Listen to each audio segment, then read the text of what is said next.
มื้อนี้เราจะมาแนะนำ All New Chevrolet Colorado ปี 2017 ที่มีความแตกต่างจากรถกระบะในคลาสเดียวกัน เอามาเริ่มจากสามารถติดจักรรถโดยผ่านกระจายรีโมทและอยู่ห่างจากรถได้ถึง 30 เมตร ภายนอกดีไซน์ใหม่หรูหราทันสมัยหลายขึ้นกว่าเก่า ตาไฟหน้าเสริมด้วยทูบ LED กระจังหน้าใหม่ใหญ่ขึ้นสามารถพับเอาอากาศไประบายความร้อนในจักรได้ดีขึ้นกว่าเก่า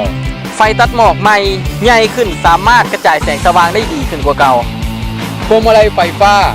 ให้ความสะดวกสบายในการขับขี่นั่นหมายความว่าหากเราขับรถบ่ฮอด 40 กิโลเมตรต่อชั่วโมงพวงมาลัยจะมอนหากเราขับรถเกิน 40 กิโลเมตรต่อชั่วโมงพวงมาลัยจะฟืดขึ้นเฮ็ดให้เราสามารถควบคุมรถได้ง่ายขึ้นนั่นเอง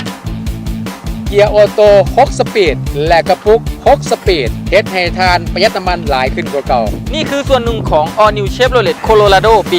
2017 ซึ่งท่านสามารถพิสูจน์ได้ด้วยตัวของท่านเองสามารถติดต่อสอบถามได้ที่เชฟโรเลตเราเต้2ณพลวิจันทร์ และศูนย์บริการสาขาปากเซ